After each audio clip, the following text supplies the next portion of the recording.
We have asked Rúaidhrí O'Connor of the Irish Independant, though, to double job. He's just finished reviewing the papers and now he's here in studio to talk Ireland 19, South Africa 16. You are very welcome once again. Thanks, Joe. I haven't left. No. Just to get the ball rolling, some reaction from last night then. Johnny Sexton in the post-match press conference, he was asked about the fact that world champions in town, big game, Ireland having to underline their number one status. So where does that rank in the, many at this stage, big wins in Johnny Sexton's career? Yeah, it's a good start to the year. That's it really. You know, it's we've got to keep building now, keep our performances improving, and you know, we won a Triple Crown last year, but you know, we want to do something in the Six Nations. It's not. We talk about the World Cup, but it's a good bit away. Like we need to stay present and try and keep winning. You know, it's, you don't get many chances in an Irish jersey, and you want to win when you're in one. So we need to keep building. Hopefully, get some bodies back over the next couple of weeks, and you know, 2 massive more games. Did you talk about Jimmy O'Brien? Yeah, his versatility is pretty unique. Like he's played, I think he's played 10 for Leinster as well. He's a fantastic footballer.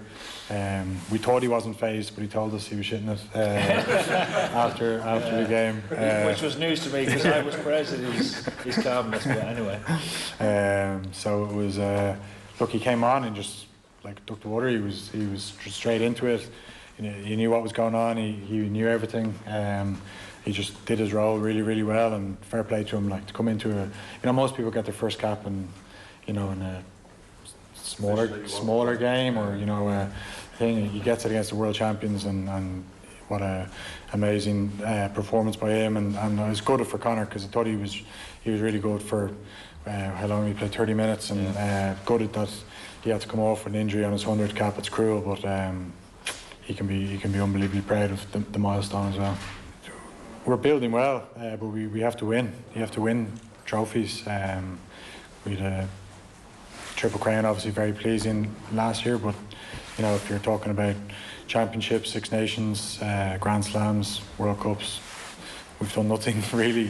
So you can't compare it to teams that have won before. That's the key to being a good team is winning trophies, and we haven't done it yet, but we're building hopefully towards that.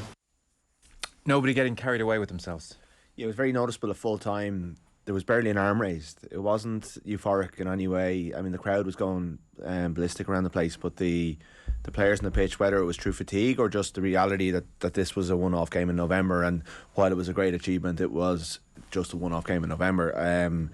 It was noticeably muted, and I think that's probably a good thing that they're not. That there is at the start of a window, the start of a season, that the Six Nations and the battles against England to come are the ones that will define.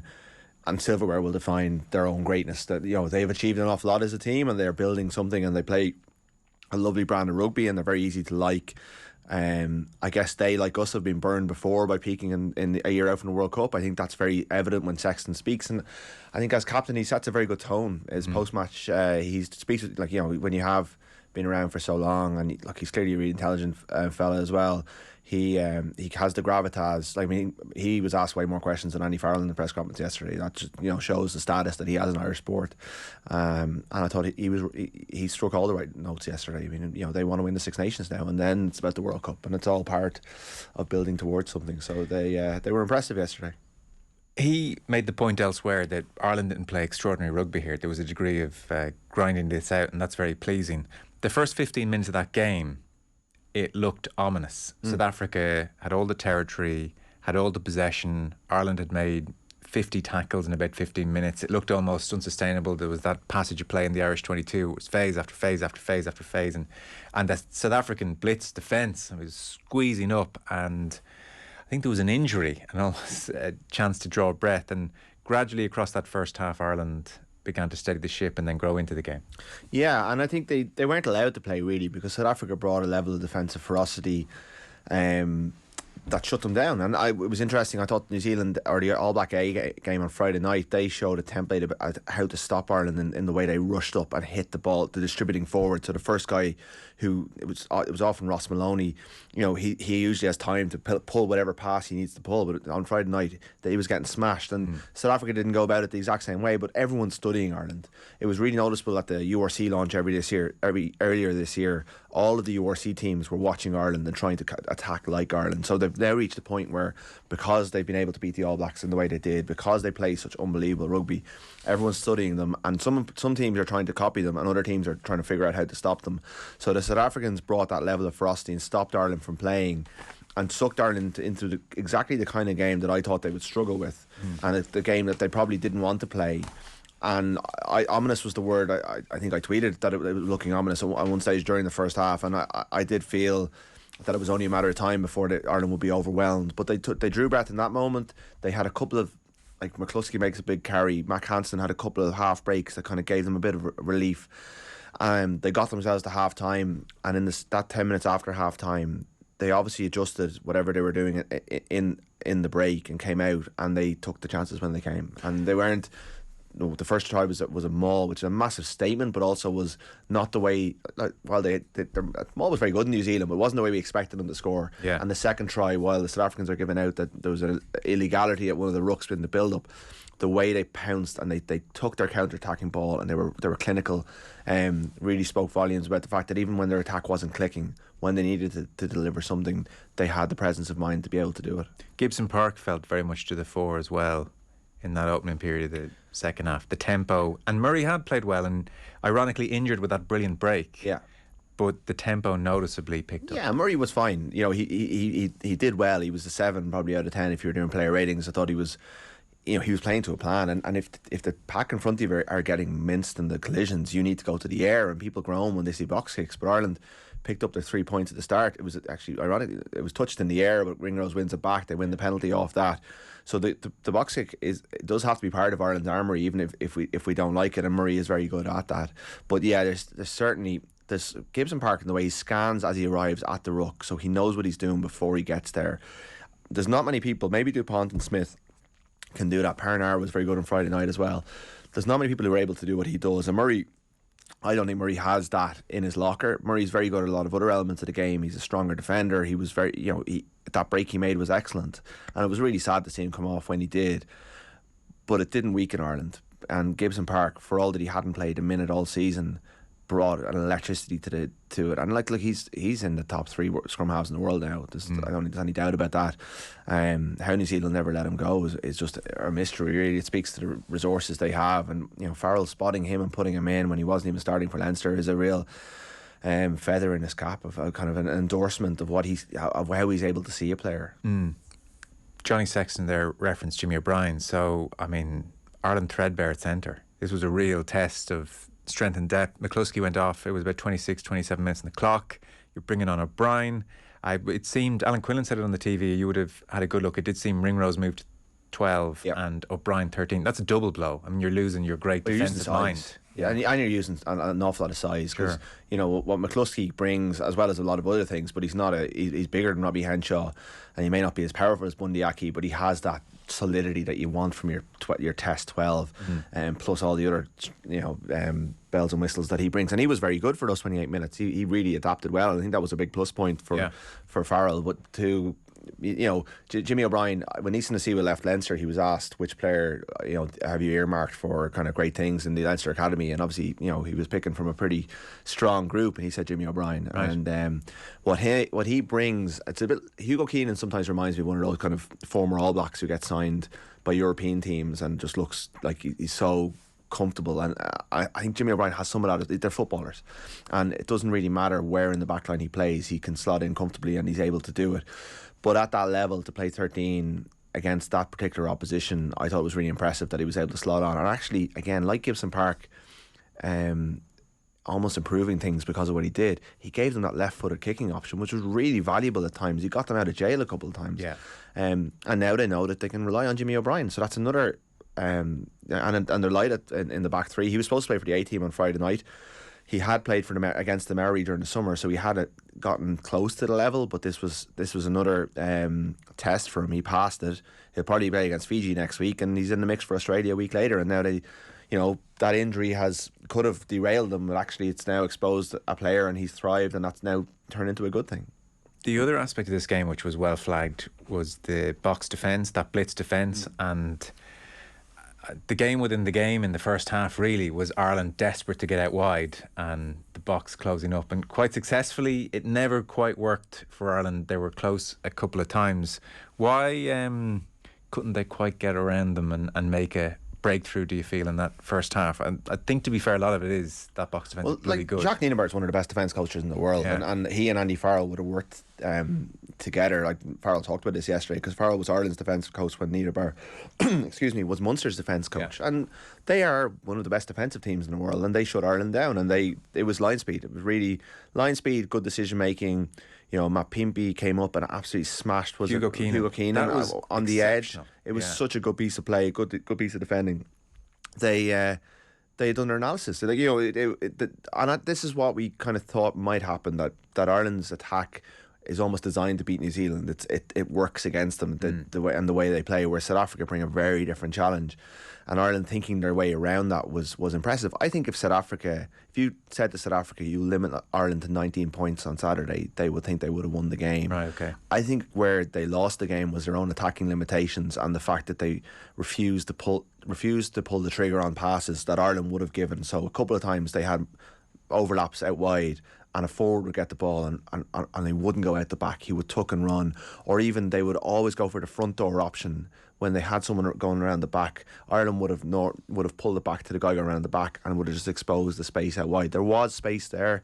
Ireland played to the space better than South Africa did, but I think South Africa would be quite happy with their defensive effort. I mean, the try, losing a maul try would be a stain on their reputation, and they'd be pretty stung by that. Yeah. The second try, I think they'll put down to the fact that it's a refereeing error followed by just this disorganisation that comes from turnover ball, and Ireland's really clinical attacking play. The passing was lovely in that moment. Wasn't it just? I mean, heads up rugby was the most overused phrase, I think, of the early part of Farrell's tenure. But if we could have fast forwarded to that moment and watched them finish that half chance, I suppose, is what it was, as Caelan Doris goes to scoop that ball, you'd say, okay, it's really coming to fruition now. Yeah, and it was backs and forwards. It was, guys who come on as a replacement who've just fitted into the system. Finney Beelan pulls it back, Gibson Park makes the break, and then suddenly they have the overlap, but they still have to make the passes, and they weren't necessarily easy passes to make, and they delivered them. Keenan again making a lovely pass when he needed to, staying calm and delivering for Mark Hansen. I mean,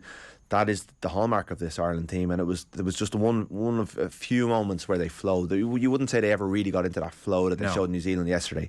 No. But they did enough to win the game. They got back up. They got that 3 points from Sexton. They had an out half who was able to kick his goals. I know he missed 2 touchline conversions, but they were difficult kicks, whereas South Africa didn't have a goal kicker on the pitch, which again was a fundamental mistake, which you would imagine they're not going to make in 10 months' time. No, I would think for all his brilliant feat, that could be a day remembered for Damien Willemse when it comes to selection again. Yeah, so certainly 10. 10, yeah. As the second half progressed, the 2 tries happened. The other question mark, I suppose, was not just about Ireland up front, but the strength in depth of the bench, and that holy trinity of do not get injured for Ireland is Sexton, Porter and Furlong. Furlong got injured, Beelum came on, and in fairness to him, I think we can be a touch less worried now about Finlay Beelum when he has to come on. He's not, no one's tagged Furlong, but he certainly held up his end of the bargain in the scrum and in the general exchanges up front now. And he has done fairly consistently, and what we wondered was when they go up to this level against a South Africa or France or even in England, when he comes up against the monstrous players that he's playing against, would he be able to cope? But Kitsov had a bad day yesterday, but he is renowned to be one of the best scrummagers in the world. Ulster have just given him a 3-year deal. He is, and he's an unbelievable signing, and he started the game really, really well. Yeah. It was clever from Beelum. I don't think he ever got on top of Kitsov, but he was able to almost trick him into making mistakes. He lost his feet at one of them. And he dealt with it. He was never. There was one scrum where they got into a bit of bother, but other than that, they were able to kind of negotiate that area of the game very well. And like, you're looking at the weights of our second rows are just so much lighter than the South African second rows. They're not really. There's no scrummaging lock in there in the same way you have with Etzebeth. And yet Ireland were able to cope, and they've obviously worked really hard on that area under John Fogarty over the last 18 months. I mean, the first test in New Zealand didn't go that well in the scrum. Over in Twickenham, there was a bit of a disaster. Only for England, we're down to 14 men, I think. That could have been a much different result. And I think France will feel they have Ireland's number. But if you can come up with strategies to cope, it won't be the ending. And that's what the fear has been, is that, like the World Cup final, that you come up against a team like this, they'll just squeeze and squeeze, and you won't be able to cope. And Ireland coped, and their maul defence was exceptional. Yes. There was a moment, I think, around the hour mark when Oxche and Manambi came off the bench and they won the first scrum. And I think you had that World Cup final thought. Yeah. And then Ireland did brilliantly at maul, turnover, another scrum, and Ireland won the scrum on the hour mark. Yeah. And that felt like a big moment in that game. That said, South Africa came, you felt they would, they emptied the bench. Johnny Sexton had an interesting comment as well after the game. He said, we probably didn't play our best rugby, as you said, Rory, but he said that's also a very pleasing thing, because maybe a couple of years ago we would have crumbled or not shown the guts that we did there. So that was very pleasing. I'd say a few former teammates are thinking, yikes. But Ireland just had to defend for their lives in the last quarter, it felt like, at certain points. They managed to do it. There was a moment where Gibson Park had to tackle someone about 4 times his size. August Smith, yeah. Which looked no fun. So there was just a degree of bodies on the line to this performance, and South Africa could easily have scored. They didn't, as it happened, and so everybody's happy. But to what extent does that allay fears against bigger teams?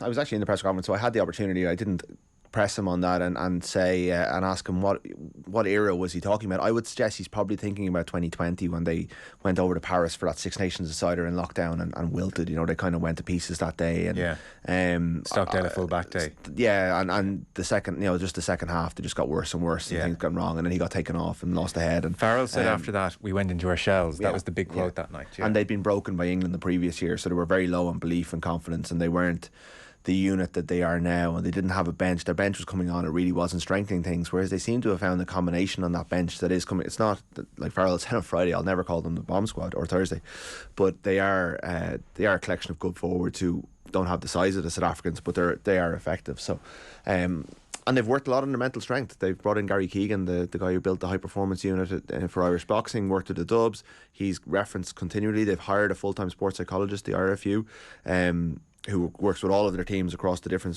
factors. They've put a lot of resources into building resilience, building that word that everyone's using in every line of work, but that's part of it. And I think they showed resilience yesterday. I think they showed that they are mentally stronger than they have been. Maybe, I think under the previous regime, that level of disruption may have thrown them off course, but because they don't play to quite the level of prescription, they kind of found their way through it, and that was pleasing for them as well. Makes them more adaptable almost. Yeah, absolutely. They had to think their way through that game, and they had to take some punches and come back and counter punch. And Neil Francis in today's paper has described them as light heavyweights against heavyweights, and there was a bit of that. They had to be tactical, and they were smart. And look, they've one of the smartest rugby players in the world, operating at an incredible level at 37. Still bravely taking the ball to the line and finding holes in a very good defence, and that's an integral part of it. Johnny Sexton was excellent yesterday, and that's that can't be. I think sometimes we almost forget about him because he's been there for so long and he's so consistently good. But it's really, no one's getting too excited. We talked about this in the pay-per-view. No one's getting too excited by the fact that we've beaten the world champions, because everyone knows what the draw is next year.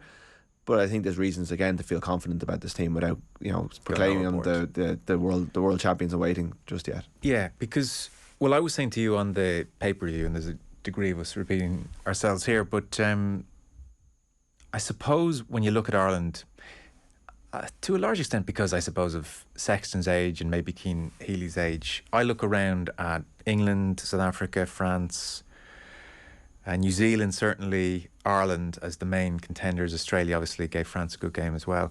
And it does occur to me that if you said to any of those teams, do you want the World Cup this month or do you want it next year? Ireland would be in the minority of saying, oh, we'll take it this month. Because the game plan has blossomed beautifully and other teams haven't had eternity to try and figure it out and counteract it. And maybe we saw the beginning of some of that on Friday night at the RDS, although it's a small sample size. But the game plan has blossomed beautifully. Johnny Sexton is very possibly going to be better next year. I've given up writing this man off, but he's unlikely to be better this year than he's been this year, playing 80 minutes every time. It's another year on the clock. Whereas you look at South Africa, they've blooded a lot of players this year. You suspect they'll be better next year, and they've so many players to pick from. England definitely want another year. New Zealand definitely want another year. France, you weren't so sure, but I would say their age profile means there's no reason they won't be better again another year. So look, peaking is maybe the wrong kind of thing to focus on, because you can't say, well, let's not be as good this year because it will automatically follow that we'll somehow be better next year. You have to be as good as you can be, and the team deserve all the plaudits in the world for that. I suppose the best way to put it is, as I've put it, I think they would be in the minority who would say World Cup this year, right now, would be better for us than in 12 months. They would like to have Ronan Kelleher available. They'd like to have Ian Henderson available. They'd like to have Keith Earls, Andrew Conway. But I guarantee you in a year there will be the same percentage of injuries. Injuries happen. World Cups generally you get to with 1 or 2 gone, but largely you get there with your full complement. But I'm just saying they're players who could come in and strengthen it. If you have Ian Henderson, you're 23 yesterday, you've a better. I know Kieran Treadwell did okay. He was beaten on the line for that Lou Diego or that Franco Mostert try. But Ian Henderson's a better player than Kieran Treadwell. So you put him either in the starting team, it gives you options. You either move Byrne to 6, or you bring Byrne off the bench, or you bring Henderson off the bench. That's an option. You've got Rob Herring did very well yesterday. Ronan Kelleher is an upgrade on him. That's improving your type 5. So there is room for improvement just in terms of personnel. There's another year as Sexton gets older. I guess it's not going to compensate for that, but there are young players who will be a year older and a year more ready, and will have a year's worth of rugby, largely with Leinster under their belt, to be more ready for the World Cup and add to Farrell's options. So there are ways that Ireland can get better personnel wise. It's whether they can take their game any further. You know, they think that they have room to improve in their game, and that they can refine what they do more and more. Now, one of the big lessons we were told after the 2019 World Cup was that Ireland failed to evolve their game in 2019. That they basically finished 2018 and said, right, we're ready. And they tried to sit on that, and they tried to keep doing what they were doing. And England exposed it in the first game. They found a way. Ireland can't do that. And I think yesterday showed that they don't have just one way to win, and that's a good thing. But also, when they play South Africa in the World Cup World Cup pool game, and that's not actually the most important game, really. Freudian slip of the conversation. Can we clip that up? Yeah, please? That's it. Wow. When they play them in the World Cup finals next year, and it's not the most important game, but it's going to be a bit, because once they beat Scotland, they'll be out of the pool. Yeah. South Africa will have a 10 who will kick goals, and they left 7 very kickable points out there, whereas Ireland really took most. I know they missed, as I said earlier, they missed those two conversions, but really they took the points that were on offer over the course of the game. It's up to them to keep adding layers to what they do, and to keep moving and not staying stale, not staying still. Maybe that's personnel, maybe that's finding another Mac Hansen, or finding another. This time last year he was barely mapped, and now suddenly he's one of the best wingers in the world. And Farrell has been able to do that. So there's a year to, not quite a year to go, but there's still a lot of rugby to be played between now and then. There's a lot of time for them to refine it. They just can't sit on what they have. And yesterday wasn't like that 2018 win over New Zealand, when it felt like they were just the best team in the world. Yesterday was more, let's dog it out, but South Africa are still coming at them right at the end. Like, South Africa didn't die wondering. They kept going, and they'll feel like a lot to get better with. And then their system is much different to ours. They will have that World Cup warm up period, and that rugby championship beforehand will be so valuable for them, because that will be time together. Whereas the Irish players are hot housed largely in one place for most of the season, and play together an awful lot. So a lot of the advantages Ireland have are negated in the build up to a World Cup. So would you take a World Cup this month or in 12 months? I think you would, yeah. Like, if you were offered one, I mean, it's very much a hypothetical. I don't think World Rugby are going to do it for us, but for the I think you would, yeah. Like, I think right now they are.